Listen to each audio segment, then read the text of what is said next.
केजरीवाल के आने के बाद से दिल्ली में क्या बदला? यह वह सवाल है जिसका जवाब न सिर्फ दिल्ली की जनता जानना चाहती है, बल्कि देश के जिन राज्यों में भी आम आदमी पार्टी के नेता जा रहे हैं, वहां के लोग भी जानना चाहते हैं। यूं तो आम आदमी पार्टी ने प्रचार और प्रेस के माध्यम से अपनी खूब उपलब्धियां गिनाई हैं। एमसीडी और केंद्र के कामों का सेहरा भी अपने सर सजाया है। लेकिन इन सब से परे केजरीवाल के दिल्ली में आने के बाद बहुत कुछ ऐसा बदला और बहुत कुछ नया हुआ जो आज तक कभी नहीं हुआ।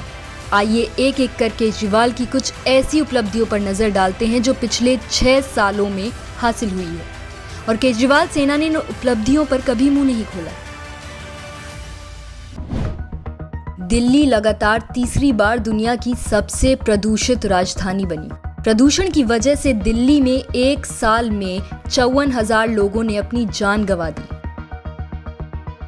प्रदूषण के प्रकोप की वजह से दिल्ली को 8.1 अरब डॉलर की अनुमानित आर्थिक क्षति हुई, जो उसके सकल घरेलू उत्पाद यानी जीडीपी का 13% है। औसतन हर दिन 7 लोगों को प्रदूषण जनित बीमारियों की वजह से अस्पताल में भर्ती होना पड़ता है। ऐसा नहीं है सिर्फ दिल्ली की हवा में जहर है, हवा के अलावा दिल्ली का पानी भी जहरीला है। दिल्ली में पानी यमुना के माध्यम से पहुंचता है और यमुना नर्क बन चुकी है।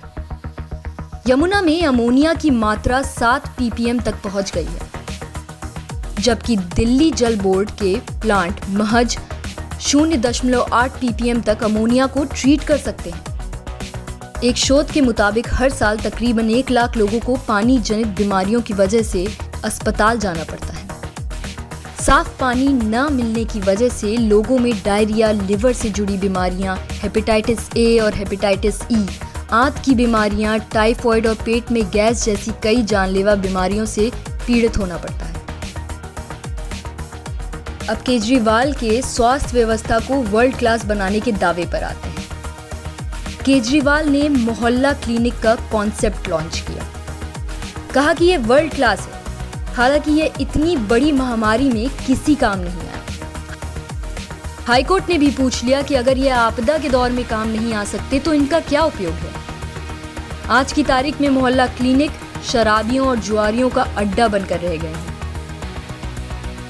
कहीं ये गोदाम के तौर पर काम आ रहे हैं तो कहीं शौचालय और कहीं जानवरों की आरामगाह बन चुके हैं। इसके अलावा दिल्ली सरकार 6 साल में एक भी अस्पताल नहीं बना सकी। कोरोना मिसमैनेजमेंट का हाल भी किसी से छुपा नहीं है। ऐसे में यह कहना गलत नहीं होगा कि केजरीवाल के दावे हवा हवाई और बातें किताबी हैं। सच्चाई उनकी दावों के उलट है। केजरीवाल बेशक प्रचार और आरोप लगा सब ठीक है बताते रहे और चेहरा चमकाते रहे, लेकिन आंकड़े और हकीकत उनकी दावों की पोल खोलते हैं। आगे और भी दावों की पड़ताल हम करेंगे और सच्चाई सामने लाएंगे।